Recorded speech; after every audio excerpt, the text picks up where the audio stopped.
दोस्तों, समय चक्र में आपका स्वागत है। आज हम बात करेंगे एक विशेष टॉपिक के बारे में, दशा और गोचर के ग्रह। तो चलिए सीधे रुख करते हैं हम अपने विशेषज्ञ का और जानते हैं कि आखिर दशा और गोचर के ग्रह क्या होते हैं। कल्पेश जी, आज आप हमारे दर्शकों को बताएं कि आखिर दशा और गोचर के ग्रह क्या हैं और इनका क्या महत्व है। मित्रों, आज हम बात करेंगे दशा और गोचर के ग्रह के बारे में। तो पहले तो दशा क्या है ये जानना बहुत ज़रूरी रहता है। दशा यानी जब आप पैदा होते हो तब जो ग्रह, चंद्रमा जिस राशि में होता है उसके नक्षत्र जो होता है उसको अधिपति को बोलते हैं, उसकी दशा का अधिपति यानी दशानाथ।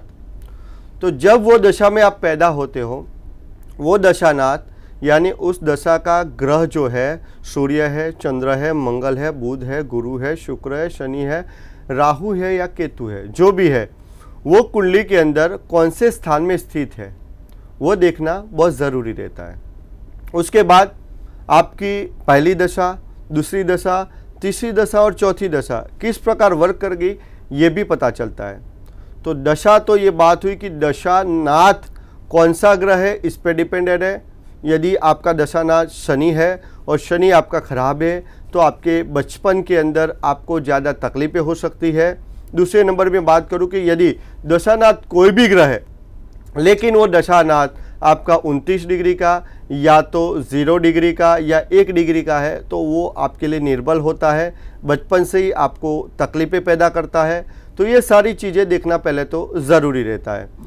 अब दूसरी आगे बात करें कि गोचर के ग्रह। तो जब आपकी दशा लगती है तब उस समय पे गोचर के ग्रह क्या वर्क करते ये देखना ज़रूरी होता है। पैदा होने के बाद समझो कि आपके 15 साल हो गए, 20 साल हो गए या 25 साल हो गए, समझो कि आप 15 साल के और अभ्यास में आपको रुकावट आ रही है, तो ये देखना ज़रूरी है कि अभी गोचर में ग्रह कहाँ से निकल रहा है। आपका पंचम स्थान है, लग्नेश है, और ये सारे लग्नेश और पंचमेश का संबंध आपकी कुंडली में जब आप पैदा हुए उस दशा के नाथ के साथ यानी कि वो ग्रह के साथ कैसा उसका रिश्ता है, वो मित्र है, शत्रु है, अधिशत्रु है, ये सब देख के फिर डिसीजन लिया जाता है। यदि वो नेगेटिव है तो उसका उपाय करके आप आगे बढ़ सकते हो। एक चीज़ बताना चाहूँगा मित्र कि जो दशा में आप पैदा होते हो उस दशानाथ की बचपन से लेके जब तक आप जीते हो तब तक उसकी पूजा पाठ करते हो, उसका नाम स्मरण करते हो, तो दशा आपको कभी भी नेगेटिव रिजल्ट नहीं देती है।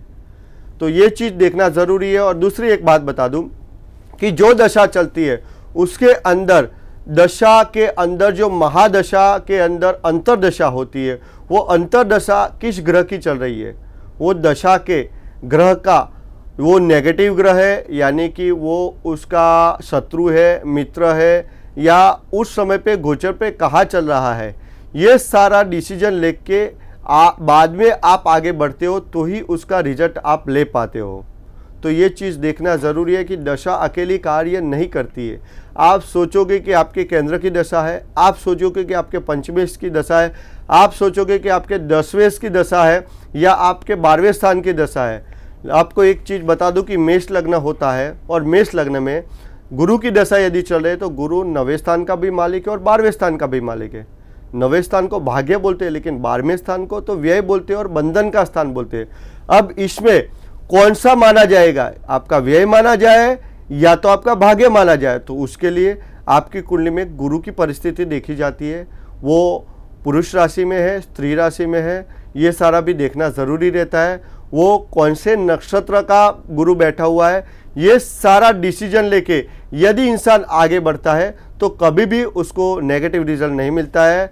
तो ये आपकी कुंडली में जानना ज़रूरी है कि कौन सी दशा चल रही है और अभी गोचर में वो ग्रह कौन सा चल रहा है। आप बोलोगे कि ये दशा तो मुझे 15 साल से लगी हुई है, लेकिन अभी ही समझो कि आपको राहु की दशा चल रही है, 10 साल से आपकी राहु की दशा चल रही है, लेकिन आपको उसने नेगेटिव रिजल्ट नहीं दिया है। लेकिन 10 साल के बाद यदि वो नेगेटिव रिजल्ट देना शुरू करता है तो उसके पीछे का कारण कौन सा है, ये क्योंकि उसके अंदर उसकी अंतरदशा कार्य करती है। तो ग्रह में महादशा के अंदर अंतरदशा देखनी ज़रूरी रहती है कि अभी कौन सी अंतरदशा चल रही है, तो उसके उपाय करके आगे बढ़ते हो तो आप उसमें से भी बच सकते हो।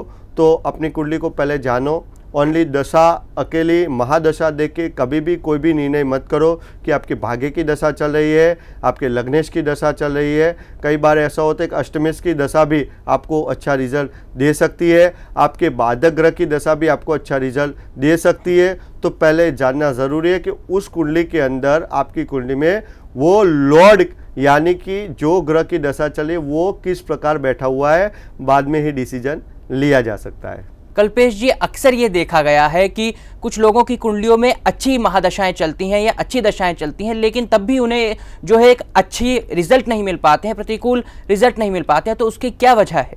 तो मित्रों, आपको पहले तो ये बता दूं कि अच्छी दशा चल रही है लेकिन आपको रिजल्ट नहीं मिल रहा है, उसके पीछे का कारण यही है कि आपका लग्नेश निर्बल होता है और आपकी कुंडली में चंद्र की परिस्थिति अच्छी नहीं होती है। और कई बार ये भी देखा गया कि जब अच्छी दशा चल रही है, अच्छी अंतरदशा भी चल रही है, लेकिन उसके अंदर यदि आपके चंद्र पे से उस समय की परिस्थिति में या तो शनि महाराज चल रहे हैं 2.5 साल के लिए, या तो 1.5 साल के लिए राहु चल रहा है, या तो आपके चंद्र पे दूसरे कोई पाप ग्रह की छाया पड़ रही है, तो आपको उसका रिजल्ट नहीं मिल रहा है।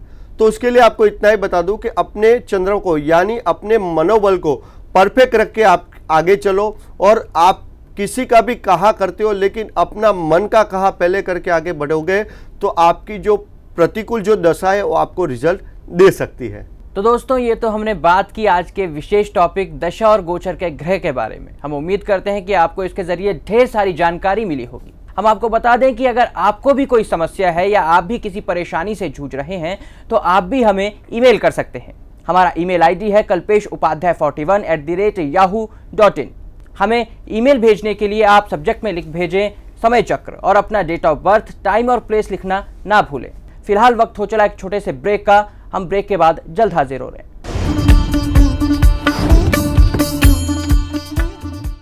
ग्रहों के रत्न खरीदने का विश्वास पात्र स्थल रोशनी जेम्स एंड ज्वेलर्स।